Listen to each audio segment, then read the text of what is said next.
السلام علیکم ورحمۃ اللہ وبرکاتہ۔ الحمد للہ رب العالمین الرحمن الرحیم والصلاة والسلام علی محمد سید الانبیاء والمرسلین وعلی آلہ وصحبہ اجمعین، اما بعد۔ فاعوذ باللہ السمیع العلیم من الشیطان الرجیم، بسم اللہ الرحمن الرحیم۔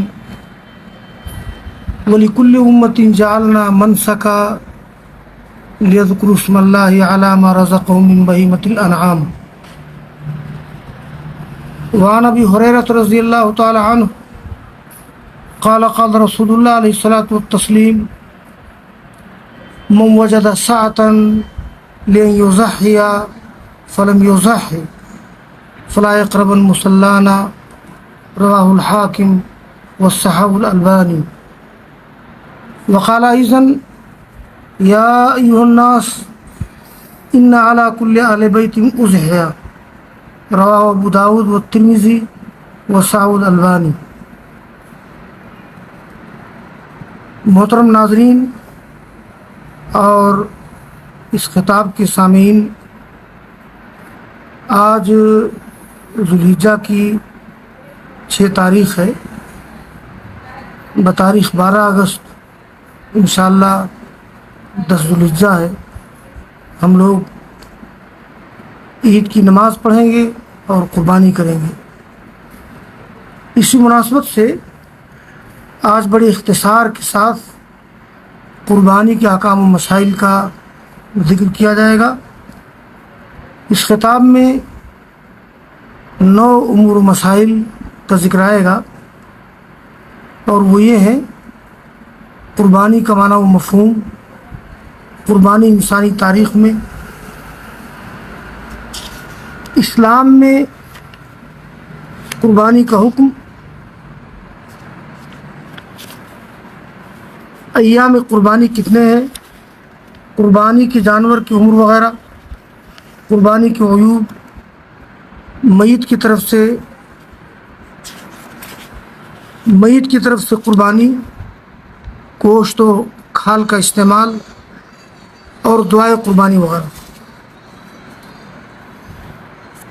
جہاں تک پہلی بات کا تعلق ہے، قربانی کا معنی و مفہوم، تو قربانی کا معنی ہے نزدیکی حاصل کرنا، تقرب حاصل کرنا۔ ہر وہ عمل جس سے اللہ کا تقرب حاصل ہو، اس کی نزدیکی حاصل ہو، اس کو قربانی کہا جاتا ہے۔ اور حج اور عید الاضحیٰ کے موقع پر مخصوص جانوروں کو اللہ کے نام سے ذبح کرنا، یہ قربانی ہے۔ اب آئیے ہم بتائیں کہ انسانی تاریخ میں قربانی کا آغاز کب سے ہوا، اور مختلف مذاہب میں کس طرح سے قربانی کا رواج ہے۔ تو قربانی کا آغاز آدم علیہ السلام کے زمانے سے ہوا ہے۔ آدم علیہ السلام کے 2 بیٹے تھے، حابیل اور قابیل، اور بھی لڑکے تھے، لیکن ان دونوں بیٹوں نے اللہ کے راستے میں اپنی قربانی پیش کی تھی۔ حابیل کی قربانی قبول کی گئی اور قابیل کی قربانی قبول نہیں کی گئی، اسی لیے قابیل نے حابیل کو حسد کی وجہ سے قتل کر دیا تھا، جس کا ذکر سورہ مائدہ میں ہے۔ ایک آیت سماعت فرمائیں۔ اللہ نے فرمایا: اذ قربا قربانا فتقبل من احدہما ولم يتقبل من الآخر، یعنی جب ان دونوں نے اپنی اپنی قربانی پیش کی تو ان میں سے ایک کی قربانی قبول کی گئی اور دوسرے کی قربانی قبول نہیں کی گئی۔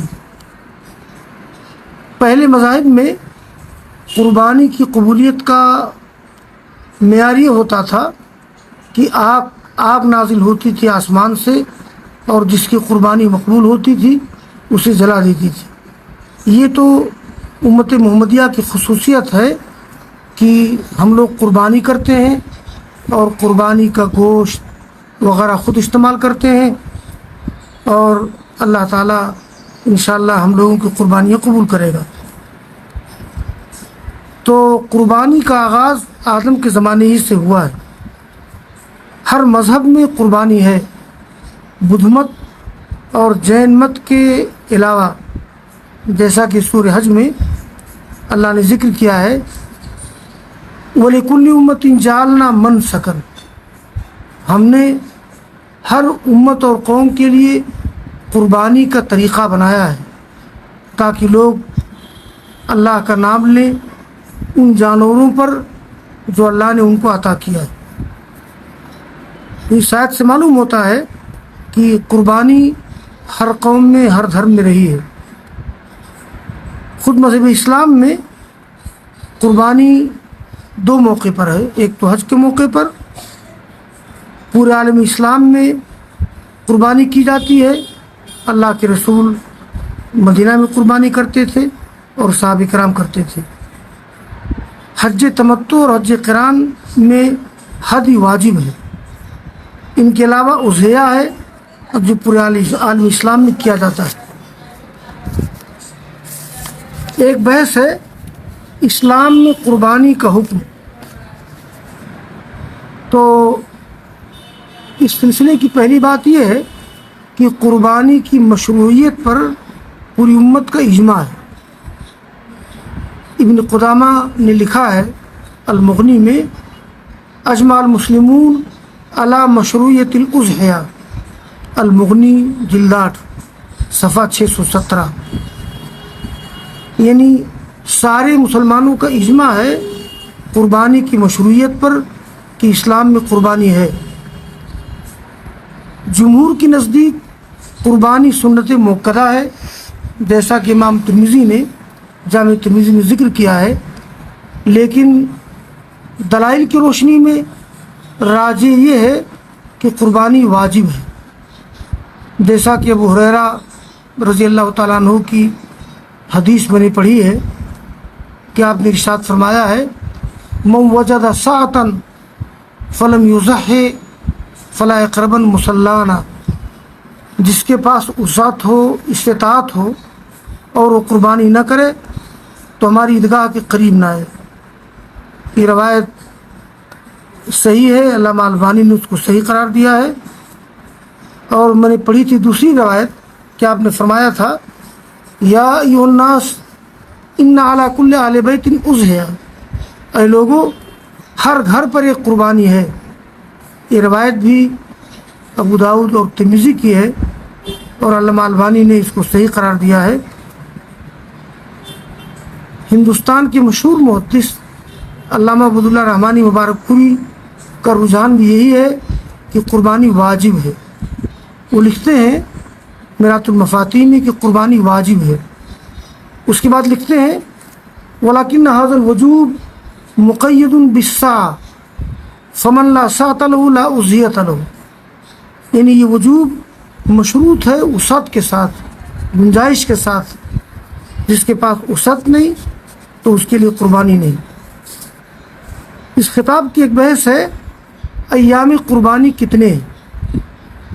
تو قربانی کے ایام 4 ہیں، یعنی عید الاضحیٰ کے علاوہ 10 تاریخ کے علاوہ 11 ذوالحجہ، 12 ذوالحجہ اور 13 ذوالحجہ کی شام تک. اس سلسلے میں ایک روایت ہے، یہ دارقطنی اور بہقی نے اس کو روایت کیا ہے اور راوی ہیں جبیر بن مطعم، ابو ہریرہ اور ابو سعید خدری کہ اللہ کے رسول نے فرمایا کل ایام تشریق ذبح، سارے ایام تشریق قربانی کے ہیں. اس حدیث کو ابن حبان نے، شوکانی نے، البانی وغیرہ نے صحیح کہا ہے، صاحب میرات نے حسن کہا ہے. اس کے علاوہ قرآن کریم کی بعض آیات سے بھی اس بات کا اشارہ ملتا ہے کہ قربانی کے 4 ایام ہیں. یہاں اس کی تفصیل کا موقع نہیں ہے. ایک مسئلہ یہ ہے کہ قربانی کے جانور کی عمر وغیرہ کیا ہونی چاہیے.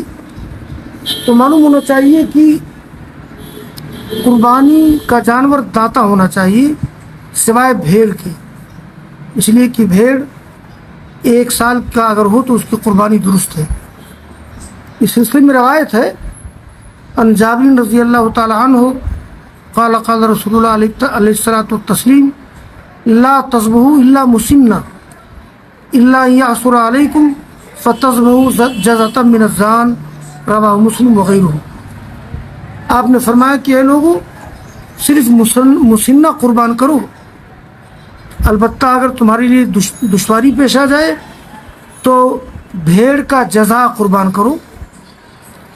بھیڑ کا جزا سال بھر کا ہوتا ہے، کچھ لوگوں نے 6 مہینہ بھی کہا ہے، لیکن سال بھر کی بات راجح ہے۔ اور مسنہ کا معنی ہوتے ہیں ثنی۔ شیخ عبدالحق محدث دہلوی نے لکھا ہے مسنہ وہ جانور ہے جو اپنے اگلے 2 دانت گرا دے اور اس کی جگہ پہ 2 دانت اس کے نکل آئے۔ یہ وضاحت ہے لسان العرب میں اور النہایہ وغیرہ میں۔ بہرحال قربانی کا جانور داتا ہونا چاہیے۔ ایک بات یہ بھی ہے کہ قربانی کے جانوروں کی عمر کا پتہ لگانا مشکل ہے، اس لیے کہ قربانی کے جانوروں کی برتھ سرٹیفکیٹ نہیں ہوتی ہے، نہ کوئی سیکریٹری ہوتا ہے جو ان کی عمر وغیرہ درج کرتا رہے۔ اس لیے اختلاف سے نکلنے کا بھی صحیح راستہ یہ ہے کہ قربانی داتا ہونا چاہیے۔ قربانی کے جانور اونٹ، گائے، بکری اور بھیڑ ہیں۔ رہا معاملہ بھینس کا، تو بھینس کی قربانی مختلف فی ہے۔ ہمارے ہندوستان میں علماء احناف بھینس کی قربانی کو بالاتفاق جائز قرار دیتے ہیں، اور علماء اہل حدیث میں دونوں طرف گئے ہیں۔ بعض علماء بھینس کی قربانی کے قائل ہیں، بعض علماء قائل نہیں ہیں۔ البتہ اتنی بات ضرور ہے کہ زکوٰۃ میں ائمہ اسلام نے بھینس کو گائے کے حکم میں رکھا ہے، جیسا کہ موطأ امام مالک میں ہے۔ اسی بنا پر لوگوں نے بھینس کی قربانی کو جائز قرار دیا ہے، اور بعض لغویوں نے لکھا ہے کہ بھینس گائے کی طرح ہے، مگر یہ نہیں کہا ہے کہ بھینس گائے کی جنس سے ہے، گائے کی طرح ہے۔ تو اس بنیاد پر لوگ بھینس کی قربانی کے جواز کا فتویٰ دیتے ہیں، لیکن نہ کرنے میں احتیاط ہے۔ بہتر ہے کہ بھینس کی قربانی نہ کی جائے، لیکن اگر کوئی شخص بھینس کی قربانی کے جواز کا قائل ہے تو اس سے ضد کرنے کی ضرورت نہیں ہے، اللہ تعالیٰ اس کی بھی قربانی قبول کرے۔ ایک بحث یہ ہے کہ قربانی کے جانوروں کے عیوب کیا ہیں۔ میں اس سلسلے میں آپ حضرات کے سامنے 2 حدیث پڑھتا ہوں جن سے جانوروں کی قربانی کے عیب معلوم ہو جاتے ہیں۔ ایک روایت برائے بن عازب کی ہے کہ اللہ کے رسول نے فرمایا ہے 4 لا تجوز فی الاضاحی، 4 جانور قربانی میں صحیح نہیں ہے۔ نمبر 1 العوراء بین عورها، کانا جانور جس کا کاناپن ظاہر ہو۔ نمبر 2 المریضۃ بین مرضها، بیمار جانور جس کی بیماری ظاہر ہو۔ نمبر 3 العرجاء بین عرجها، لنگڑا جانور جس کا لنگڑاپن ظاہر ہو۔ اور نمبر 4 الاجفاء التي لا تنقی، یہ اتنا دبلا جانور کہ جس کے جسم میں گودا نہ رہ گیا ہو۔ یہ ہو گئے 4 جانور۔ اور حضرت علی رضی اللہ تعالیٰ عنہ سے ایک روایت مروی ہے، اس میں بھی کچھ جانوروں کا ذکر کیا گیا ہے۔ علی رضی اللہ تعالیٰ عنہ کہتے ہیں کہ امرنا رسول اللہ صلی اللہ علیہ وسلم ان نستشرف العین والاذن، یعنی آپ نے ہم کو حکم دیا ہے کہ ہم آنکھ اور کان دیکھ لیا کریں۔ وان لا نضحی بعوراء، ہم ایسے جانور کی قربانی نہ کریں جو کانا ہو، ولا مقابلہ ولا مدابرہ ولا شرقا ولا خرقا ولا بترا، رواه احمد و ابو داؤد و ترمذی۔ مقابلہ اس جانور کو کہتے ہیں جس کا کان سامنے سے کٹا ہو، مدابرہ وہ جانور ہے جس کا کان پیچھے سے کٹا ہو، شرقا وہ جانور ہے جس کا کان لمبائی چوڑائی میں کٹا ہو، خرقا وہ جانور ہے جس کے کان میں بڑا سوراخ ہو، بترا وہ جانور ہے کہ جس کی دم کٹی ہوئی ہو۔ یہ ہیں بڑے بڑے عیوب جس جانور میں ہو ان کی قربانی صحیح نہیں ہے۔ مذکورہ عیوب کے علاوہ جو اور بڑے بڑے عیوب ہیں ان سے زیادہ تو بدرجہ اولیٰ ان کی قربانی ناجائز ہے، اور ان سے کم عیوب میں کوئی حرج نہیں ہے۔ معلوم ہونا چاہیے کہ خصی ہونا عیب نہیں ہے، جیسا کہ شیعہ حضرات خصی جانور کی قربانی نہیں کرتے ہیں، عیب مانتے ہیں، لیکن اللہ کے رسول نے خود خصی کی قربانی کی ہے۔ ایک مسئلہ اور ہے گوشت اور کھال۔ گوشت سب کھا سکتے ہیں، مسلم غیر مسلم۔ قرآن میں ہے فَإِذَا وَجَبَتْ جُنُوبُهَا فَكُلُوا مِنْهَا وَأَطْعِمُوا الْقَانِعَ وَالْمُعْتَرَّ، یعنی جب جانور زمین پر گر جائے ذبح کر دو تو اس سے کھاؤ اور کھلاؤ مالدار کو بھی محتاج کو بھی۔ سورہ حج آیت نمبر 36۔ اس آیت میں عموم ہے، یہی فتویٰ ہے کہ قربانی کے جانور سب کھا سکتے ہیں۔ رہا معاملہ کھال کا، تو کھال آدمی خود استعمال کر سکتا ہے، جوتا بنوا کر، چپل بنا کر، مشق بنا کر۔ میڈیا میں جو کھال دفن کرنے کی بات آئی ہے وہ بات درست نہیں ہے، اس لیے کہ کھال سستی ہو چاہے مہنگی ہو، اس کو دفن کرنا یہ مال کو ضائع کرنا ہے جو اسلامی مزاج کے خلاف ہے۔ اس لیے جمعیت العلماء نے جو فیصلہ کیا ہے کہ کھال کو دفن نہ کیا جائے بلکہ اس کو کسی بھی طرح سے بیچ دیا جائے تاکہ غریبوں، مسکینوں اور مدارس کے کام آئے۔ ایک اور چیز ہے دعائے قربانی۔ تو قربانی کی ضروری دعا تو یہ ہے بسم اللہ اللہ اکبر اللہم منکا ولکا اللہم تقبل منی، رواہ مسلم۔ یہ دعا ضروری ہے، البتہ یہ دعا بھی مستحب ہے۔ انی وجہت وجہی للذی فطر السماوات والارض علی ملت ابراہیم حنیفا وما انا من المشرکین ان صلاتی ونسکی ومحیای ومماتی للہ رب العالمین لا شریک لہ بذلک امرت وانا اعبد المسلمین اللہم منکا ولکا ان فلان۔